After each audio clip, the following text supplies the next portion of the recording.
आज एक 5 star hotel की शेफ हमारे घर पे आई। उन्होंने देसी घी के अंदर बर्फ डाल दिया। अब वो 5 स्टार होटल की शेफ थी तो मुझे लगा कुछ खास बना रही होंगी, लेकिन फिर मैंने उनसे कह दिया कि आप हमारे घर का घी क्यों ख़राब कर रही हैं। मैंने तो आपको रेसिपीज़ बनाने के लिए बुलाया है, लेकिन अगर आप हमारे घी को ऐसे ख़राब कर देंगी तो रेसिपी हम आगे कैसे तैयार करेंगे। तो वो बोली, भाई साहब मैं रेसिपी ही बना रही हूँ, मैं आपके घी को ख़राब नहीं कर रही हूँ। मैंने कहा, भला ये कैसी बात हुई, घी के अंदर बर्फ़ कौन डालता है, मैंने तो आज से पहले कभी भी नहीं देखा।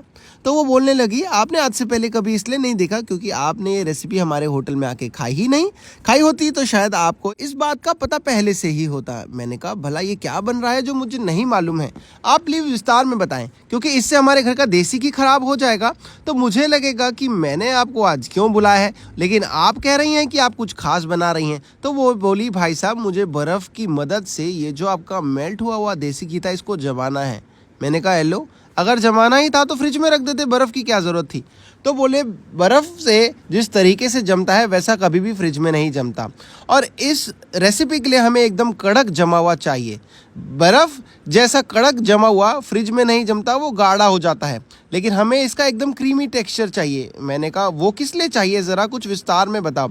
बोली, जो मौसम चल रहा है और जो आज मैं चीज़ बना रही हूँ वो इतनी स्पेशल है, हमारे होटल में इतने महंगे दामों में तो बिकती है, लाइन लग के बिकती है, लोग आते हैं और इसे ख़रीद के जाते हैं। मैंने कहा, भला ये है क्या चीज़। बोले, हमें इस घी को अच्छे से जमा लेना होगा। मैंने कहा, घी तो अच्छे से जम गया है, बर्फ़ की मदद से ऐसे घी जमते हुए मैंने पहली बार देखा है, आपने तो घी का मक्खन निकाल दिया एकदम। बोली, हाँ, और अब बस समय आ चुका है, हमें इस बर्फ़ को साइड करके बाहर निकाल लेना है। मैंने कहा, बर्फ़ को अगर साइड निकालना ही था तो डाला क्यों। तो बोली, बस इसी तरीके से जमाने के लिए। तो मैंने कहा, जमे हुए घी का भला हम क्या करने वाले हैं, थोड़ा विस्तार में बताओ। तो कहती, हमें इसमें से एक्स्ट्रा पानी निकाल लेना है और ये जो घी जम गया है इसको हाथ की मदद से अच्छे से फेंट लेना है। मैंने कहा, घी तो आज आपने मैडम लगता है ख़राब कर ही दिया। तो बोली, बिल्कुल निश्चिंत रहें, अगर आपका घी ख़राब हो गया तो मैं मेरे घर से ला के दूँगी, लेकिन आपका घी नहीं ख़राब होने दूँगी। प्लीज़ मुझे इसमें थोड़ा मैदा डालने दो। मैंने कहा, मैदा। कहती, हाँ, लगभग 2 से 3 कटोरी मैदा इसमें अच्छे से डालो और घी के साथ गूँथो। मैंने कहा, घी के साथ मैदे का क्या काम भला, थोड़ा विस्तार में बताओ। तो कहती, मैं एक मिश्रण तैयार कर रही हूँ जिससे इस मौसम की सबसे स्पेशल चीज़ मैं तैयार कर दूँगी। मैंने कहा, ठीक है, मैं आपकी बात पे भरोसा करता हूँ, क्योंकि अब वैसे भी हमारा घी तो लग ही चुका है इस मैदे के साथ और अब ये किसी काम आने भी नहीं वाला है। आप ही कम से कम प्रक्रिया पूरी करके हमें दिखा दो। तो उन्होंने इसमें 1 कटोरी अच्छा एकदम ठंडा दूध डाला। ये दूध एकदम ठंडा, एकदम चिल्ड था।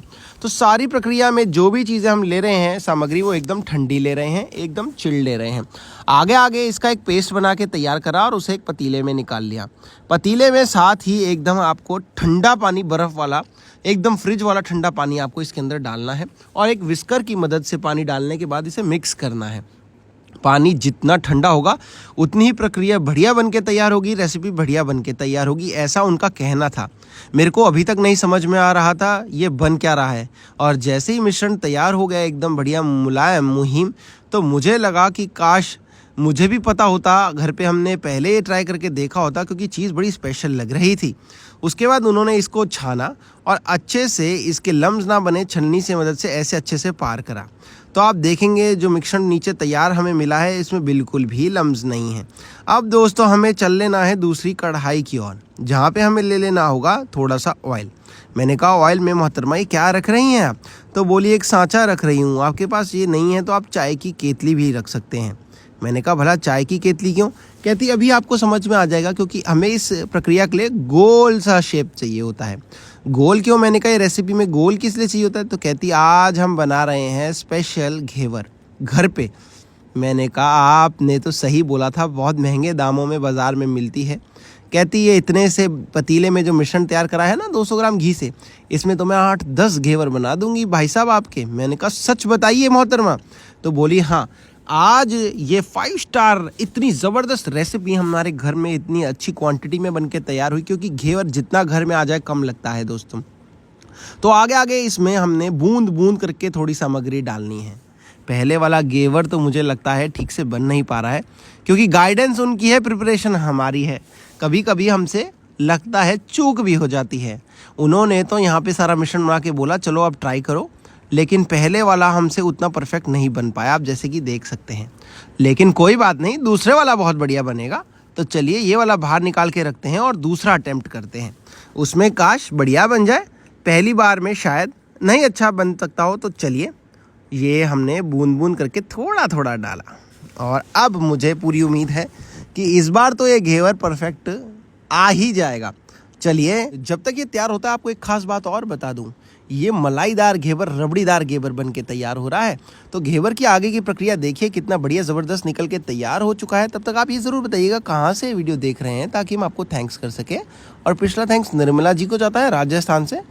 और एक खास रेसिपी देखिए कितने बढ़िया, हम एक एक करके ढेर सारे घेवर निकालते चले जाएंगे। अब देखिए अब स्पीड से निकलेंगे घेवर, क्योंकि हमें एग्जैक्ट तरीका मिल गया था इसे बनाने का। धीरे धीरे डालना था और तब तक डालना था जब तक इसकी स्टफिंग थोड़ी सी मोटी ना हो जाए, थिक ना हो जाए, क्योंकि घेवर जितना मोटा होगा उतना ही अच्छा लगता है। ज़्यादा मोटा भी मत कर देना, ज़्यादा पतला भी नहीं।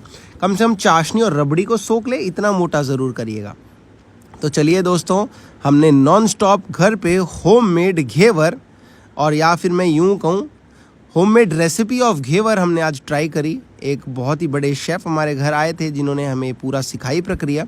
और एक देखिए कितने एक एक करके हम घेवर पे घेवर निकाले चले जा रहे हैं हमारी कढ़ाई से, और कितने सारे घेवर बन के तैयार हो जाएंगे आप खुद भी अनुमान लगा सकते हैं। तो चलिए 8-10 घेवर तो बनने ही चाहिए।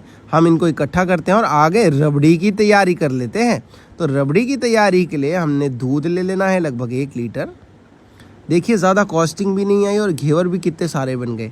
फिर हम इसमें डाल लेंगे मिल्क पाउडर। हमने अभी फ़िलहाल आधा लीटर ही दूध लिया है, क्योंकि थोड़ी मलाईदार बना रहे हैं, थोड़े बिना मिलाई के बना रहे हैं, यानी कि थोड़े रबड़ीदार थोड़े बिना रबड़ीदार। तो इसमें हमने इलायची डाली है, चीनी डाली है, मिल्क पाउडर डाला है। आपके पास मलाई हो तो मलाई भी डाल लें। इलायची से बहुत अच्छी खुशबू आती है, मिल्क पाउडर से अच्छी थिकनेस बड़ी जल्दी आ जाती है और क्वांटिटी भी थोड़ी सी बढ़ जाती है मलाई की हमारी या फिर रबड़ी की, मैं यूँ कहूँ। बस इसको हल्का उबालेंगे 2-5 मिनट के लिए, तो ये अच्छी रबड़ी बन के तैयार हो जाएगी, क्योंकि इसमें मिल्क पाउडर हमने डाल दिया था। तो अब आती है जब तक बारी मिल्क पाउडर बोलने की, साथ ही में दोस्तों हमने इसके लिए चाशनी तैयार करनी होगी ताकि घेवर हमारा बढ़िया बन के तैयार हो सके। तो चलिए रबड़ी को करते हैं अब हम बंद और स्टोर कर लेते हैं कंटेनर में, और दूसरी तरफ इसकी चाशनी की तैयारी कर लेते हैं। चाशनी के लिए चीनी चाहिए और फिर से थोड़ी इलायची, अगर आपको पसंद हो तो ज़रूर डालिएगा। थोड़ा पानी डाल के इसको बॉयल दिला दीजिए। एक तार की चाशनी बना लीजिए, थोड़ी सी गाढ़ी, इतनी ज़्यादा गाढ़ी भी नहीं हुई है, नहीं तो सोख नहीं हो पाता है इसका घेवर के अंदर। और ये ऑथेंटिक घेवर का फ्लेवर बनके तैयार हो गया है। मैं शेफ़ को बहुत बहुत थैंक्स कहता हूँ जिन्होंने हमें ये रेसिपी बताई। इतना बढ़िया आसानी से घर पे हमने, आप ऐसा बर्तन भी ले सकते थे तलने के लिए, घेवर को तैयार करने के लिए, अगर आपके पास बीच वाला सांचा नहीं था। और ये देखिए हमने कितने सारे घेवर तैयार कर लीजिए। अब इसे चाशनी डाल देते हैं और चाशनी के बाद हमारे पास जो रबड़ी तैयार करी है वो डाल लेंगे। थोड़ा सा ड्राई फ्रूट हो, आपके पास सिल्वर वर्क हो, उसके साथ इसे गार्निश कर लीजिए। तो चलिए आपको दिखाते हैं इसकी फाइनल लुक किस तरीके से होने वाली है। चाशनी डालने के बाद अब समय आ चुका है इसके ऊपर रबड़ी डालने का। तो दोस्तों मेरे से अब इंतज़ार नहीं हो रहा है, क्योंकि इतना यम्मीलिशियस डिलीशियस ये होममेड केसर रेसिपी, और होममेड एकदम केसर नहीं, मेरे को बोलना चाहिए घेवर रेसिपी बनके तैयार है। इस पे आप केसर के साथ गार्निशिंग कर सकते हैं, ड्राई फ्रूट के साथ गार्निशिंग कर सकते हैं, थोड़ा सिल्वर वर्क, गोल्ड वर्क जो भी घर पे लगा उससे गार्निशिंग कर देते हैं। तो चलिए दोस्तों बताइएगा कहाँ से देख रहे हैं। मैं चलता हूँ, कीमती समय देने के लिए बहुत बहुत धन्यवाद। एक फाइनल लुक ज़रूर लेके जाइएगा, और कैसी लगी ये पूरी घेवर की प्रक्रिया ज़रूर बताइएगा। Bye bye, take care friends.